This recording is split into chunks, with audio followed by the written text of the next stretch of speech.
Hi friends, అందరికీ నమస్కారం. ఎలా ఉన్నారు? నేనైతే చాలా బాగున్నాను. మీరందరూ కూడా బాగుండాలని మనస్ఫూర్తిగా కోరుకుంటున్నాను. ఫ్రెండ్స్, మరి ఈరోజు కొత్త స్టోరీ స్టార్ట్ చేస్తున్నాను. స్టోరీ ఎలా ఉందో పూర్తిగా వీడియో చూసి మీ అభిప్రాయాన్ని కామెంట్ చేయండి. మరి ఈరోజు కథ మిస్టర్ పర్ఫెక్ట్ ఎపిసోడ్ నెంబర్ 1. ఈ స్టోరీ మీకు నచ్చితే తప్పకుండా లైక్ చేసి మన ఛానల్ని సబ్స్క్రైబ్ చేసుకోండి. ఇక స్టోరీలోకి వెళ్దాం. ఓసే మొద్దు, లేవే, టైం ఎంతో తెలుసా? ఈరోజు నీ పెళ్లి చూపులు. ఆ విషయమైనా గుర్తుందా లేదా? లోపలికొస్తూనే అరిచింది సమీర అమ్మ సరోజ. పెళ్లి చూపులనగానే సర్రున కోపం వచ్చి ఒక్క ఉదుటిన పైకి లేచింది సమీర. ఎవరిని అడిగి ఏర్పాట్లు చేశారు? పెళ్లి చూపులు నన్ను అడిగారా? లేదు కదా. మీ ఇష్టానికి మీరే నిర్ణయం తీసుకున్నారు. ఇప్పుడేమో ఓసై మొద్దు, లేవా అంటున్నావు. అన్నీ మీ మాటలే, అన్నీ మీ ఇష్టాలే కదా అని తల్లి మీద అరిచి విసుక్కుంది. అది కాదే, వచ్చిన సంబంధాలన్నీ ఏదోటి వంక పెట్టి చెడగొడుతున్నావు. కనీసం ఈ సంబంధమైనా ఒప్పుకోవే, నా బాబు కదూ అని కూతురు గడ్డం పట్టుకొని బ్రతిమలాడింది సరోజ. సర్లే, ఏడవకు, చేసుకుంటాను. కాసేపుంటే కాళ్ళు పట్టుకునేలా ఉన్నావు. నిన్ను అంటూ కూతురు నెత్తిన ఒకటి వేసి స్నానానికి పంపించింది. పక్కింటి తెలిసిన వాళ్ళని నలుగురిని పిలిచింది సరోజ. కూతురికి చుట్టరికం వస్తుందని స్నానం చేసి బయటకు వచ్చింది సమీర. మంచం మీద ఉన్న చీర చూసి, ఉఫ్, ఈ చీరలు కట్టుకోవాలి, ముస్తాబ్ అవ్వాలంటే చాలా టైం పడుతుంది అనుకొని సింపుల్గా డ్రెస్ వేసుకుని లైట్గా మేకప్ వేసుకుని బయటకు వచ్చింది. కూతురు వాలకం చూసి షాక్ అయింది సరోజ. ఓసే, చీర తీశాను కదా అంటుంది. కట్టుకోవటం రాదు కదమ్మా, అమాయకంగా ముఖం పెట్టి అంది. అందుకే కదా పక్కింటి వాళ్ళ ఆంటీ వాళ్ళని పిలిచాను అంటుంది సరోజ. అయ్యో అవునా, సర్లే, ఇప్పుడు మళ్ళీ రెడీ అవ్వటం అంటే కష్టం కదా అమ్మా, ఇలానే ఉండిపోతాను. అంటే పెళ్లి వాళ్ళు వచ్చే టైం అయింది కదా అందుకని అంటుంది. కూతురు చెప్పింది నిజమే అనిపించి, సరే సరే, జడలో పూలు పెట్టుకో, నుదుటిన కాస్త బొట్టు బిళ్ళ పెట్టుకో అని చెప్పి వంటగదికి వెళ్ళింది. వచ్చిన పక్కింటి వాళ్ళు సమీర జడలో పువ్వులు పెట్టి బొట్టు బిళ్ళ పెట్టారు. ఏమో అమ్మాయి, రెడీ అయిందా లోపలికి వస్తూనే అడిగారు మోహన్, సమీర తండ్రి. రెడీ అయిందండి అనగానే ఇంతలో బంధువులు ఆటోలో రావటంతో, సరోజ, పెళ్లి వాళ్ళు వచ్చారు అని పక్కింటి వాళ్ళు చెప్పటంతో సరోజ, మోహన్ ఇద్దరు హడావిడిగా బయటకు వచ్చారు. సమీర తన గదికి వచ్చి కూర్చొని, ఇప్పుడు వచ్చినవాడు ఎలా ఉంటాడో ఏంటో, ఏంటో జాబ్ చేస్తానంటే వద్దు అని ఇంట్లో కూర్చోబెట్టారు. ఎన్ని రోజులను ఖాళీగా ఉంటాను? పెళ్లి చేసుకొని ఒక ఇంటిదాన్నైతే కనీసం కట్టుకున్నవాడైనా ఒప్పించుకొని జాబ్ చేయాలి అనుకుని, నాకు ఎలాంటి వాడొస్తాడు? మంచి హైట్, మంచి కలర్, ఇంకా హ్యాండ్సమ్గా ఉండాలి. మ్యారేజ్ అవ్వగానే నేను మా ఆయన సపరేట్గా ఉండాలి. తను జాబ్ చేయాలి, నేను జాబ్ చేయాలి. అప్పుడిద్దరం ఇంటికి రాగానే కలిసి వంట చేయాలి. తను నాతో కబుర్లు చెప్పాలి. ఇలా రకరకాల ఆలోచనలతో మునిగిపోయిన సమీరాని డిస్టర్బ్ చేసింది వాళ్ళమ్మ. ఓసే మొద్దు, ఎంతసేపు? బంధువులు వచ్చారు, నిన్ను తీసుకురమ్మంటున్నారు, పద అని కూతుర్ని చూసి మురిసిపోయింది సరోజ. నీ మురిసిపోవటం దిష్టి తీయటం అయితే వెళ్దామా అంటుంది. అబ్బా, కాసేపు కూడా కుదురుగా మాట్లాడవు కదా, ఎప్పుడు చూసినా కసురుకుంటూ ఉంటావు అని సమీరాని బయటికి తీసుకుని వచ్చారు. వచ్చిన వాళ్ళు సమీరాని చూసి సంతోషపడ్డారు. ఏమండి, అమ్మాయి బాగుంది, మనోడికి సరైన జోడి, ఏమంటారు? అవును అని ఇద్దరూ మాట్లాడుకున్నారు. ఏంటండి, మీలో మీరే మాట్లాడుకుంటున్నారు? అమ్మాయి మీకు నచ్చిందా అని అడిగారు మాట్లాడటానికి వచ్చిన పెద్ద ఆయన. అవునండి, అమ్మాయి మాకు బాగా నచ్చింది. మా అబ్బాయి ఫోటో తెచ్చాం, తనకి నచ్చితే అప్పుడు అందరూ మాట్లాడుకొని ముందుకు అడుగు వేద్దాం అంది పెళ్లి కొడుకు తల్లి సుమిత్ర. అదేంటి, అబ్బాయి రాలేదా అని అడిగారు మోహన్ గారు. లేదండి, ఈరోజు తనకి సెలవు ఇవ్వలేదు, ఆఫీస్లో వర్క్ ఎక్కువ ఉందని చెప్పాడు. కావాలంటే సండే మీ ఇంటికి అబ్బాయిని పంపిస్తాం అంటారు వాళ్ళు. వాళ్ళ మాటలు వింటున్న సమీర, ఏంటో, అబ్బాయి లేకుండా నా పెళ్లి చూపులు జరుగుతున్నాయి అనుకుంటుంది. సరే అండి, మీ అబ్బాయికి వీలు కుదిరినప్పుడు మీరే తీసుకుని రండి. మేం రావటం అంటే కష్టమండి, అంటే మాకు టైం కుదరాలి కదా. పైగా ఈయన బ్యాంకులో ఉద్యోగం చేస్తారు. ఒక పని చేద్దామండి, సండే మీ అమ్మాయి మా అబ్బాయి ఏదైనా రెస్టారెంట్లో మీట్ అవుతారు. మన ఎదురుగా వాళ్ళు ఫ్రీగా మాట్లాడుకోరు కదా, అందుకే, ఏమంటారు? ఈ ఆప్షన్ బాగుంది. సండే ఇంకా 2 రోజులే కదా ఉంది, కాబట్టి మీ అబ్బాయిని మా ఊర్లో ఉన్న రెస్టారెంట్కి రమ్మని చెప్పండి, మధ్యాహ్నం 12 గంటలకి. లేదంటే బయట రెస్టారెంట్కైనా పర్వాలేదు నవ్వుతూ ఆన్సర్ ఇచ్చింది సమీర. మోహన్, సరోజ గారు కూతురు వైపు కోపంగా చూశారు. సర్లేమా, ఇది మా అబ్బాయి ఫోటో, వెనక ఫోన్ నెంబర్ కూడా ఉంది. నువ్వైతే మాకు బాగా నచ్చావు. మా ఇంటి కోడలివి నువ్వే. అలా అని మీరు ఫిక్స్ అయిపోకండి. మీ అబ్బాయి నాకు నచ్చాలి కదా అంటుంది సమీర. సరేమా అని అందరూ మాట్లాడుకొని వెళ్ళగానే మోహన్, సరోజ గారు సమీరాని కోపంగా చూసి, అసలు బుద్ధుందా? రెస్టారెంట్లో కలుద్దామని ఎందుకన్నావు? నీకోసం వాళ్ళు ఏమనుకుంటారు? కొంచెమైనా భయం ఉందా? నాన్న, ఎందుకు నాన్న భయం? నేనేమి పాత చింతకాయ పచ్చడి టైప్ కాదు. సమీరా మనతో మామూలుగా ఉండదు అంటుంది. దీనికి బాగా గారాబం పెట్టి తప్పు చేశామండి. లేదంటే అందరి ముందు ఎందుకు ఇలా మాట్లాడుతుంది? అవునవును అన్నారు మోహన్ గారు. మీ ఇద్దరు నన్ను ఏమైనా అనుకోండి, నాకు నచ్చినట్టు నేనుంటాను. ఓకే అంటూ టేబుల్ మీద ఉన్న కూలింగ్ గ్లాసెస్ పట్టుకొని, మేడం గారు ఫ్రెండ్స్ దగ్గరికి వెళ్ళి కాసేపు కబుర్లు చెప్పుకొని వస్తారు. వచ్చేసరికి నాటుకోడి పులుసు, బిర్యానీ రెడీగా ఉంచండి అని స్టైల్గా బయటికి వెళ్ళిన కూతుర్ని చూసి నిట్టూర్చారు మోహన్, సరోజ. ఆ తర్వాత కట్ చేస్తే టెర్రస్ పైన తన ఫ్రెండ్స్తో కూర్చుంది సమీర. తన ఫ్రెండ్స్ ఎవరో కాదు, కావ్య, మహి. అదేంటి, అబ్బాయి లేకుండా పెళ్లి చూపులా?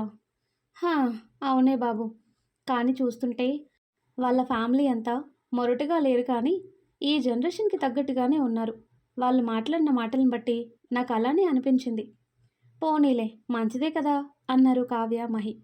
కానీ అబ్బాయి ఎలా ఉంటాడా అని అంటుంది సమీర. ఫోటో ఇచ్చారన్నావు కదా, ఇంకా నెంబర్ కూడా ఉంది కదా, కాబట్టి తను ఎలా ఉంటాడో ఫోటో పంపించమను సరిపోతుంది.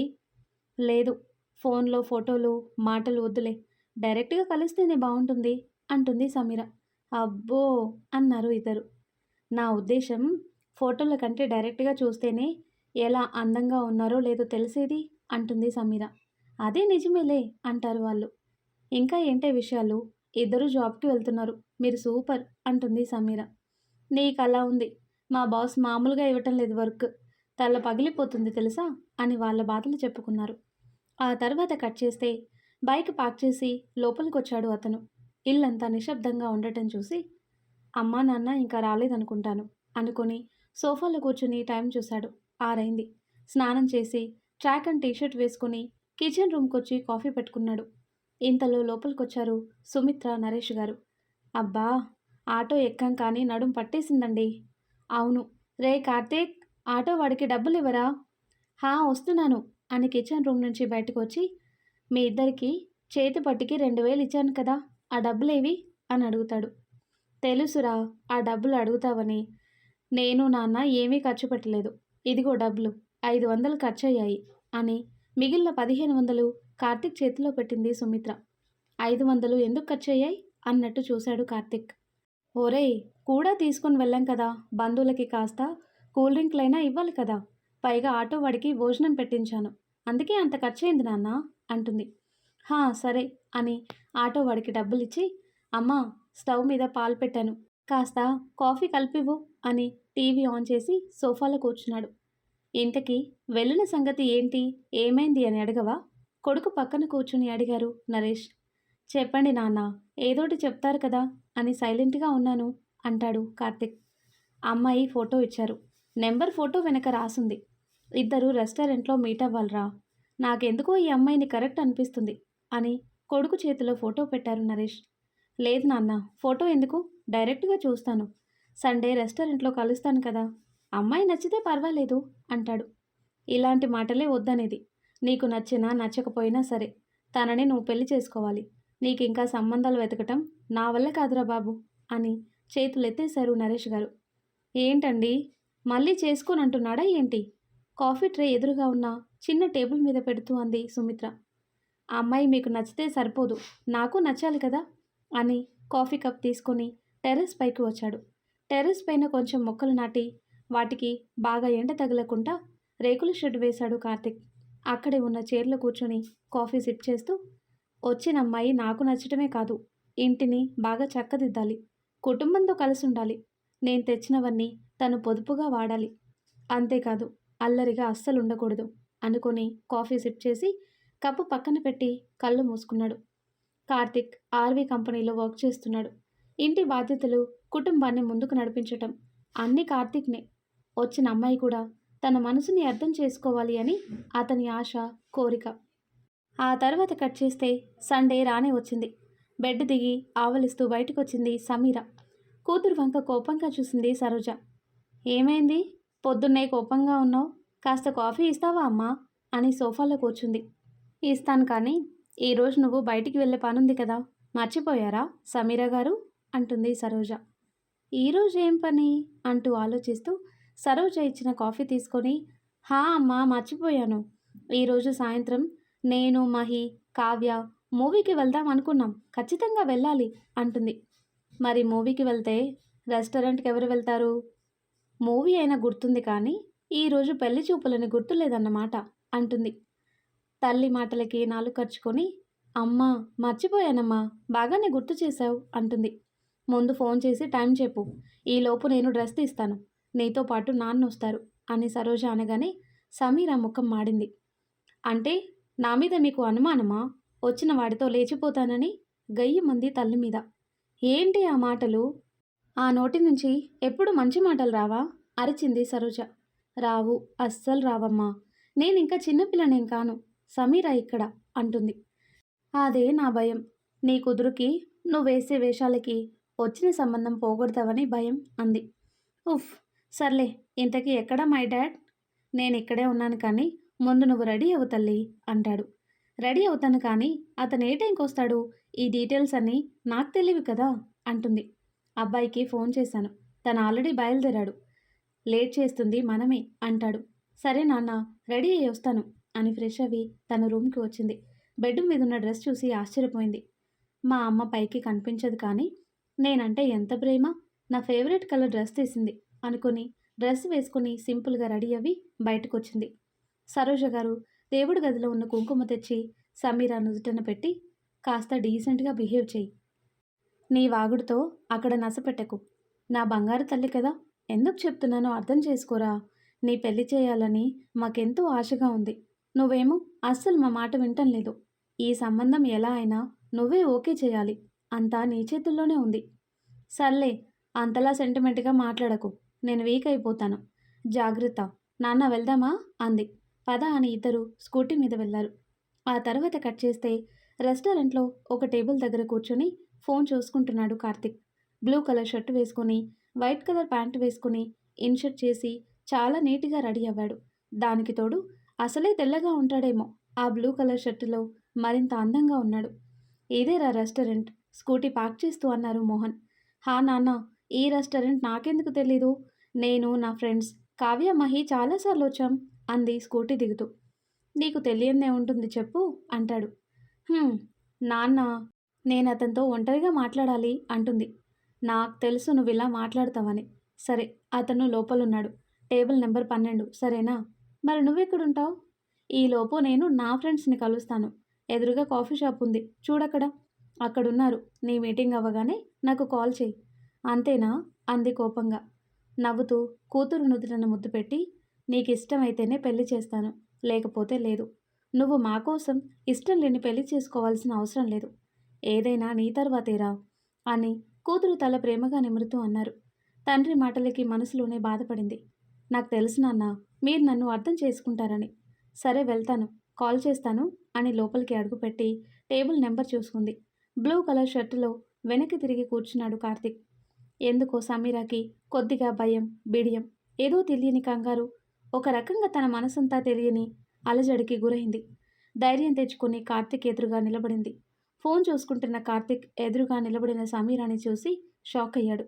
Blue colour dress, curly hair, నుదుటిన చిన్న బొట్టు, చేతికి వాచ్, మరో చేతికి గాజులు వేసుకుని ఎంతో అందంగా ఉంది. సమీరా అంటాడు. కార్తిక్ అంటుంది. అవును అని చిన్న స్మైల్ ఇచ్చి, కూర్చోండి సమీరా.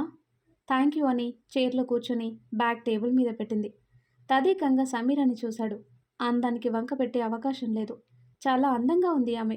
వెయిటర్ రావటంతో కాఫీ ఆర్డర్ చేశాడు కార్తిక్. సమీరా ఏం మాట్లాడలేదు. ఎందుకో తనకి మాటలు రావటం లేదు. నా పేరు కార్తిక్, మీకు తెలుసు కదా నా డీటెయిల్స్ అన్నీ. మరి మీకు నేను నచ్చానా అని డైరెక్ట్గా పాయింట్కి వచ్చాడు, నాంచటం ఇష్టం లేక. అతను అలా డైరెక్ట్గా అడిగేసరికి షాక్ అయింది సమీర. ఏంటి కార్తిక్ గారు అలా డైరెక్ట్గా అడిగేశారు అంటుంది. మరి మనం మీట్ అయింది ఎందుకు అని వెయిటర్ తెచ్చిన ఒక కాఫీ కప్ సమీరా ముందు పెట్టి తను ఒకటి తీసుకున్నాడు. అంటే దానికోసమే అనుకోండి. కానీ మీరలా డైరెక్ట్ పాయింట్‌కొచ్చి మాట్లాడారు కదా! భయం వేసింది అని తన చారడేసి కళ్ళని పెద్దవి చేసి చెప్పింది. ఆమె చెప్పిన విధానం చూసి సమీర వట్టి అమాయకురాలు అనుకున్నాడు. తన డ్రెస్సింగ్ స్టైల్ చూసి ఈ కాలం నాటి అమ్మాయి కాదు, తనకి అన్ని పద్ధతులు తెలుసు అనుకున్నాడు. భయం ఎందుకు సమీర, ఫ్రెండ్లీగా మాట్లాడు అని కాఫీ సిప్ చేస్తూ అన్నాడు. ఆ మాటకి లేని సిగ్గు తెచ్చుకొని సిగ్గుపడింది సమీర. ఆమె సిగ్గుపడటం చూసి మనసులోనే మార్కులు వేశాడు కార్తిక్. ఇంకేంటి సమీర, చెప్పు, అసలు నీ మనసులో ఏముందో చెబితే దాన్ని బట్టి నా మనసులో ఉన్న మాటలు నేను చెప్తాను అని కార్తిక్ అనగానే మరోసారి ఆశ్చర్యంగా చూసింది సమీర. కార్తిక్ అలా అడగగానే సమీర తన కోరికల చిట్టా చెప్పాలని చూసింది. కానీ తన తల్లి మాటలు ఆర్ఆర్ మ్యూజిక్లా చెవిలో వినిపించేసరికి తన కుదురు వాగుడంతా అణిచిపెట్టుకొని, ముందు మీరు చెప్పండి కార్తిక్ గారు, అసలు మీకు వైఫ్ అంటే ఎలా ఉండాలి? చెంప మీద చేయి పెట్టుకొని అడిగింది.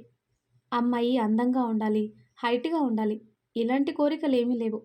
వచ్చిన తను నన్ను అర్థం చేసుకొని బాధ్యతగా ఉంటే చాలు అంటాడు. హో, అవునా అంటుంది.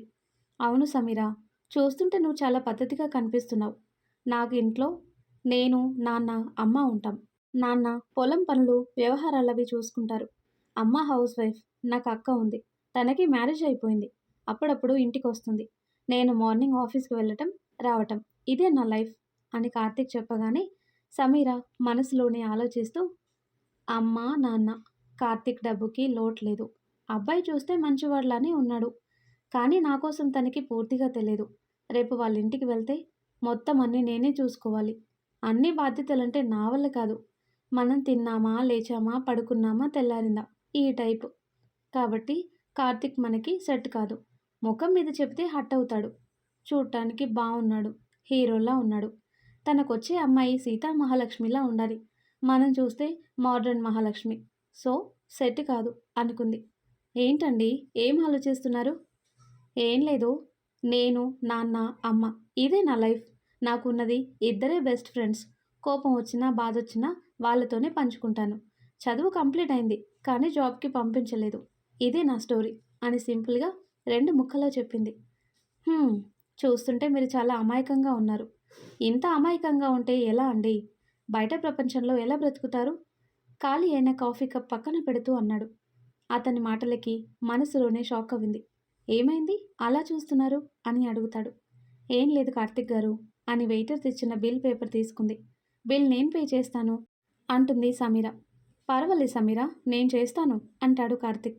పర్వాలేదండి అని తనే బిల్ పే చేసింది. సరే సమీర, ఇంటికి వెళ్ళాక నీకోసం కాల్ చేసి చెప్తాను. "హ్మ్" అంది సమీర. బాయ్ అంటూ ఆమె కళ్ళలోకి చూసి అక్కడి నుంచి వెళ్ళాడు కార్తిక్.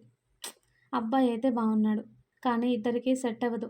నేను తూర్పు అయితే తను పడమరలా ఉన్నాడు అనుకుని మోహన్ గారికి కాల్ చేసింది. హా, నేను బయటే ఉన్నాను రా తల్లి. వస్తున్నాను నాన్న అని బయటకొచ్చి బండెక్కింది.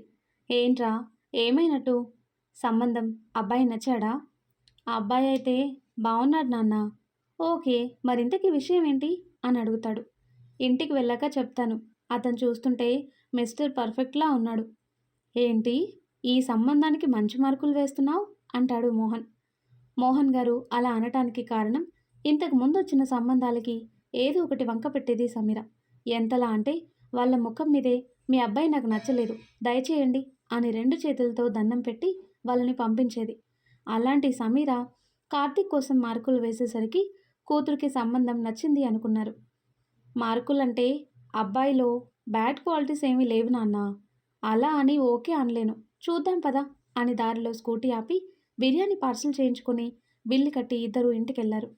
వచ్చారా, రండి, మీకోసమే చూస్తున్నాను అంది సరోజ. ఎప్పుడు బిర్యానీ తిందామనా లోపలికి వస్తూనే జోక్ చేసింది సమీర. నీ ముఖం, ఇంతకీ అబ్బాయి నీకు నచ్చాడా? ఎలా ఉన్నాడు? నీకు నచ్చినట్టుగానే ఉన్నాడా? ఎంతో ఆశగా అడిగింది సరోజ. ఏంటి మా, రాగానే నీకు క్వశ్చన్స్? అరే, కూతురు ఎండన పడొచ్చింది, రాగానే కాస్త మంచినీళ్ళు ఇద్దామని లేదు? మొదలుపెట్టింది జపం. అబ్బాయి నచ్చాడా, వేసుకున్న ప్యాంట్ బాగుందా, నిక్కర్ నచ్చిందా అని. విసుక్కుంటూ సోఫాలో కూర్చుంది సమీర. నిన్ను అడిగాను చూడు, నాకు బుద్ధి లేదు అంటుంది. నీకు చెప్పాను చూడు, నాకు బుద్ధుంది. ముందు బిర్యానీ పెట్టమ్మా, ఆకలి దంచుతుంది. ఏంటో నువ్వు, అర్థం కావు అని బిర్యానీ వడ్డించి వాటర్ బాటిల్స్ టేబుల్ మీద పెట్టింది. ముగ్గురు సోఫాలో కూర్చుని బిర్యానీ తింటున్నారు. తింటుంది కానీ సరోజ మోహన్ గారికి సైగ చేస్తూనే ఉంది సంబంధం ఏమైందని. తిన్నాక చెప్తాను, ముందు ప్రశాంతంగా బిర్యానీ తినవే అంటాడు. సరే అండి అని బిర్యానీ తిన్నారు. సమీర హ్యాండ్ వాష్ చేసుకుని సరోజ పక్కన కూర్చుంది. ఇంతలో మోహన్ గారి ఫోన్ రింగ్ అవటంతో లిఫ్ట్ చేశారు. హలో, చెప్పండి బాబు. హలో మావయ్య, నేను కార్తీక్ని. కార్తీక్ మావయ్య అని పిలవగానే మోహన్ గారి ముఖం వెలిగిపోయింది. చెప్పు బాబు అంటాడు. నాకు సమీర నచ్చింది. నేను సమీరాకి నచ్చానో లేదో తెలీదు. తనకి నచ్చితే మంచి రోజు చూసుకుని ముహూర్తాలు పెట్టుకుందాం అని కార్తీక్ అనగానే మోహన్ గారు కంటతడితో సమీర కేసి చూశారు. సమీర ఏం అర్థం కాక క్వశ్చన్ మార్క్ ఫేస్ పెట్టింది. ఏమైంది నాన్న, ఎందుకు అలా చూస్తున్నారు? సరే బాబు, నేను మళ్ళీ కాల్ చేస్తాను అని మోహన్ గారు కాల్ కట్ చేసి కూతురు వైపు ఆనందంగా చూశారు. నీ ముఖం ఏంటి నాన్న, చిచ్చుబుడ్డిలా వెలిగిపోతుంది, ఏంటి విషయం అంటుంది. ఫోన్ చేసింది ఎవరో కాదురా, కార్తీక్. కార్తీక్ అనగానే సమీర నొసలు చిట్లించింది. ఏమన్నారు? కార్తీక్ నన్నొద్దన్నారా? ఆనందాన్ని లోపల దాచేసి పైకి విచారంగా ముఖం పెట్టి అడిగింది. నువ్వెవరికి నచ్చకుండా ఉంటావురా, కార్తీక్ నువ్వు బాగా నచ్చావంట. తనే ఫోన్ చేసి విషయం చెప్పారు. ఏంటి అని షాక్ అయింది.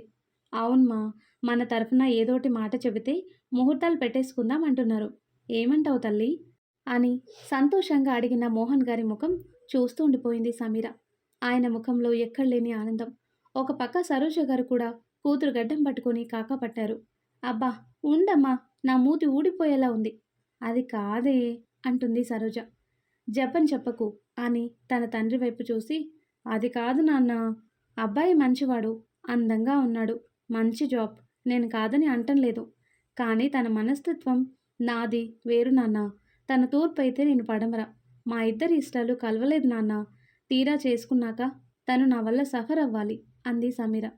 కూతురు మాటలకి నవ్వుతూ, ఒక విషయం చెప్పనా అని కూతురు చేతిని పట్టుకుని తన రూమ్కి తీసుకుని వచ్చి బెడ్ మీద కూర్చోబెట్టారు. సరోజ వెనక వచ్చింది. మీ అమ్మ నేను తూర్పు పడమరే.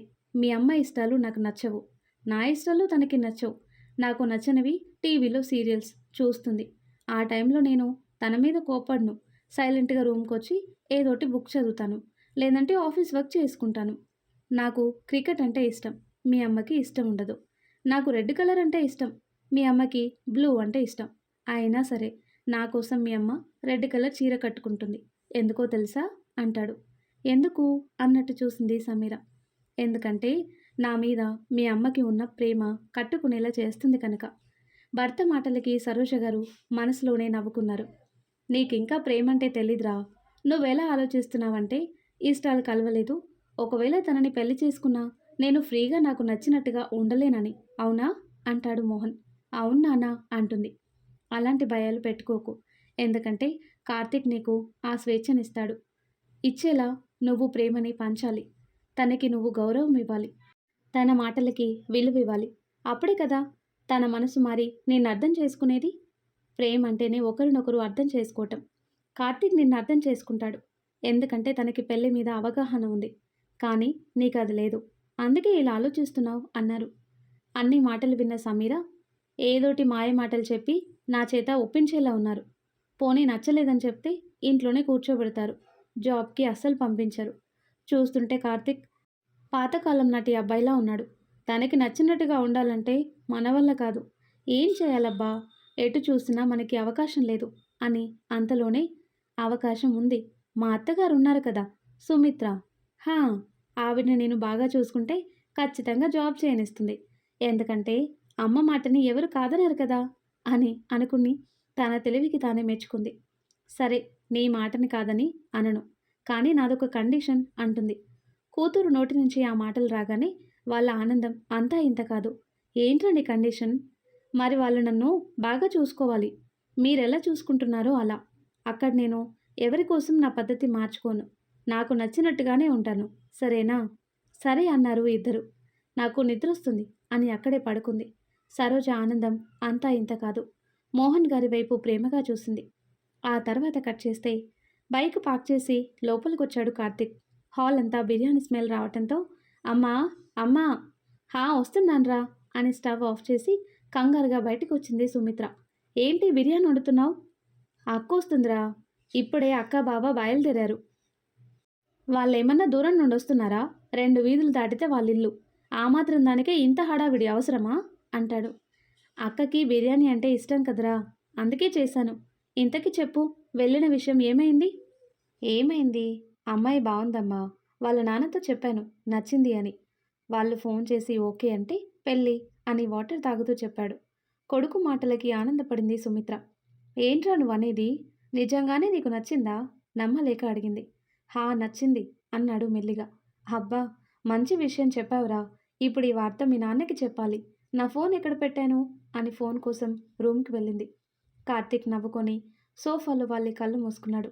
సమీరాని తలుచుకోగానే అతని ముఖంలో ఎక్కలేని ప్రశాంతత చోటు చేసుకుంది. సమీర మాటలు తలుచుకొని తనలో తానే నవ్వుకున్నాడు కార్తీక్. ఇంతలో లోపలికొచ్చింది సునీత, కార్తీక్ వాళ్ళ అక్క. ఏంట్రా, అమ్మాయిని కలిసావా? ఏమంటుంది మా మరదలు? నీకు బాగా నచ్చిందంట కదా, నిజమేనా? అమ్మ విషయం చెప్పింది కానీ నేను పూర్తిగా నమ్మలేదు. పేరు సమీర కదా? రాగానే తన వాగుడు మొదలు పెడుతూ కార్తీక్ పక్కన కూర్చుంది. ఉఫ్, నీకు ఈ వార్తలన్నీ అమ్మ చెప్పిందా? కళ్ళు మూసుకొని అడిగాడు. అవును, నువ్వెలానో నాకు చెప్పవు కదా అని మూతి తిప్పుకుంది. అన్నీ ఓకే అయ్యాక చెప్దామనుకున్నా. ఈలోపే నీకు అమ్మ చెప్పింది. ఏం చేయను నేను అంటాడు. అది కాదురా, వాళ్ళు డబ్బున్న వాళ్ళేనా? మన స్థాయికి తగ్గ వాళ్ళేనా? కట్నం ఎంతిస్తున్నారు? ఆడపడుచు కట్నం ఎక్కువ మాట్లాడు. ముందే చెప్తున్నాను, నాకు పెట్టే లాంఛనాలన్నీ రిచ్గా ఉండాలి. తేడా వచ్చిందంటే అస్సలు ఊరుకోను. టేబుల్ మీద ఉన్న వాటర్ తాగి బాటిల్ ఎక్కడ పెట్టి, ఏంట్రా ఏం మాట్లాడవు? నీ పెళ్ళికి మా అందరికీ బట్టలు కొనాలి. బావగారికి బంగారం కొనండి, అర్థమైందా అంటుంది. ఇంతేనా నీ కోరికలు? ఇంకా ఏమన్నున్నాయా అంటాడు కార్తీక్. లేవు, ఇవే అంటుంది. అక్క, అవతల వాళ్ళు ఇంకా ఓకే చెప్పలేదు. చెబితే బావకి బంగారం తప్ప మిగిలినవన్నీ పెడతారు, సరేనా అంటాడు. అదేంట్రా, మా ఆయనకి ఎందుకు బంగారం పెట్టరు అంటుంది. ఆయన వాళ్ళెందుకు పెడతారు బంగారం? పిల్లనివ్వటమే ఎక్కువ. నా పెళ్ళికి అవొస్తాయి ఇవొస్తాయి పెడతారు అని అస్సలు అనుకోకు, అర్థమైందా అని కార్తీక్ తన రూమ్కి వెళ్ళగానే సునీత కోపంగా చూసి, పిసినారోడు, ఎప్పుడు ఏం అడిగినా ఇవ్వడు అని అనుకుంటూ ఉంటుంది. ఏంటి మా ఎప్పుడొచ్చావు? ఇప్పుడే వచ్చానమ్మా. అసలేంటి మా వీడు? డబ్బులు ఖర్చు పెట్టడానికి వీడికి అసలు మనసొప్పదు అంటుంది సునీత. మరీ రాగానే నీ కోరికలు అడుగుతావు. వాడు పెడతాడు కానీ మీ అత్తగారు మావయ్య గారు అందరూ ఎలా ఉన్నారు? ఆ దేవుడి దయ వల్ల అందరం బాగున్నామమ్మా. ఈయన ఆఫీస్ పని మీద వేరే ఊరు వెళ్ళారు. రాగానే తమ్ముడి కోసం చెప్పాలి అంది సంబరపడుతూ. నీ ఆనందం చూస్తేనే అర్థమవుతుంది అంటుంది. అవునమ్మా, వాడి పెళ్లి కోసమే కదా చూస్తున్నా. తమ్ముడికి ఏదోటి కొనాలి అని మాట్లాడుతున్న కూతుర్ని చూసి బాధపడింది సరోజ. ఏంటి మా అలా చూస్తున్నావు? పెళ్ళవి ఇన్ని సంవత్సరాలు అవుతున్నా నీకింకా పిల్లలు కలగటం లేదు. ఆ దేవుడు ఎందుకు నీకు ఇంత బాధను పెట్టాడో నాకు అర్థం కావటం లేదు అంటుంది సుమిత్ర. ఊరుకో అమ్మ, పిల్లల కోసం అంత తొందర ఏముంది అని మాటలు కలిపింది. లోపలికి వచ్చిన కార్తీక్ బెడ్ మీద పడుకొని ఫోన్ వైపు పదే పదే చూస్తున్నాడు. సమీర నాకు ఓకే చెబుతుందా, నో చెబుతుందా అనుకొని దిండు కింద ఉన్న సమీర ఫోటో తీసి చూశాడు. ఎల్లో కలర్ డ్రెస్లో ఎంతో అందంగా ఉంది. ఆ ఫోటో వెనుక ఆమె నెంబర్ చూసి వెంటనే తన ఫోన్లో ఫీడ్ చేసుకొని వాట్సాప్ ఓపెన్ చేశాడు. డీపీ దేవుడి పీక్ రావటంతో సమీర చాలా భక్తురాలనుకొని మురిసిపోయాడు. నిజంగానే నేను ఎలాంటి అమ్మాయి రావాలి అనుకున్నానో అలాంటి అమ్మాయే నా జీవితంలోకి వస్తుంది అనుకున్నాడు. ఇంతలో ఫోన్ రింగ్ అవటంతో ఫోన్ చేసి చూశాడు. మోహన్ గారి నంబర్ చూడగానే కార్తీక్ గుండె వేగం పెరిగింది. టెన్షన్తో ఫోన్ లిఫ్ట్ చేశాడు. హలో బాబు కార్తీక్, చెప్పండి అన్నాడు. ఎందుకో తెలీదు, ఏదో తెలియని భయం. సమీర నో చెప్పిందేమో అని. మా అమ్మాయికి నువ్వు నచ్చావు బాబు. మీ ఇంట్లో వాళ్ళతో మాట్లాడి మంచి రోజు చూసుకొని ముహూర్తాలు పెట్టుకుందాం. ఈరోపు ఎంగేజ్మెంట్ చేసుకుంటే బాగుంటుంది కదా అంటాడు. సరే మావయ్య, అమ్మా నాన్నలతో మాట్లాడి సాయంత్రం కాల్ చేస్తాను అంటాడు కార్తీక్. సరే బాబు, ఉంటాను. సరే మామయ్య అని కార్తీక్ ఫోన్ కట్ చేయగానే మోహన్ గారు లోపలికొచ్చారు. ఏంటండి, విషయం చెప్పారా? చెప్పాను సరోజ. ఈలోపు నిశ్చితార్థం జరిపిస్తే సరిపోతుంది. సరే అండి, నిజంగా నాకైతే మాటలు రావటం లేదు. కానీ సమీరాని ఒప్పించారు. నాకదే చాలా సంతోషంగా ఉంది. మరేం చేయను సరోజ, కార్తీక్ కోసం నేను అన్ని విషయాలు తెలుసుకున్నాను. బాధ్యత తెలిసిన అబ్బాయి, పైగా మంచి కుటుంబం. సరే, నేను ఒకసారి బయటికి వెళ్ళొస్తాను. ఎక్కడికండి? నా ఫ్రెండ్ దగ్గరికి. సరోజ, వాడి దగ్గర నుంచి 4 లక్షల డబ్బులు రావాలి. ఇస్తానన్నాడు. వెళ్ళి తెచ్చేస్తే మంచిది కదా, పైగా ఖర్చుంది కదా, మనం సేవింగ్స్లో వేసినవి సరిపోతాయో లేదో. సరే అండి, తొందరగా వచ్చేయండి అని లోపలికి వెళ్ళింది సరోజ. ఇక్కడ కార్తీక్ ఆనందం అంతా ఇంత కాదు. మోహన్ గారు విషయం చెప్పగానే తనలో తానే ఉక్కిరి బిక్కిరయ్యాడు. మొత్తానికి నా లైఫ్ పార్ట్నర్ సమీర అన్నమాట అనుకుని బయటికి వచ్చి డైనింగ్ టేబుల్ కేసి చూశాడు. సుమిత్ర, సునీత ఇద్దరూ బిర్యానీ మీద దాడి చేయటం చూసి షాక్ అయ్యాడు. ఏంటి మా తినటం? అక్క, నువ్వు కూడా ఏంటి ఏదో కరువు ప్రాంతం నుంచి వచ్చినట్టు, కరువా కాలమా అన్నట్టు తింటున్నారు అంటాడు కార్తీక్. సంబంధం ఓకే అయింది కదా, నీ మాటలు విన్నాం, అందుకే అమ్మ నేను పార్టీ చేసుకుంటున్నాం అని సునీత అనగానే కార్తీక్ నవ్వుకున్నాడు. మరి ఆ తర్వాత ఏం జరుగుతుందో నెక్స్ట్ వీడియోలో తెలుసుకుందాం. ఎన్నో మలుపులతో ఎంతో ఇంట్రెస్టింగ్గా ఉండే ఈ స్టోరీ నెక్స్ట్ పార్ట్స్ కోసం ఈ వీడియో లైక్ చేసి మన ఛానల్ని తప్పకుండా సబ్స్క్రైబ్ చేయండి. అలాగే ఈ స్టోరీ ఎలా ఉందో తప్పకుండా మీ అభిప్రాయాన్ని కామెంట్ చేయండి. Thanks for watching.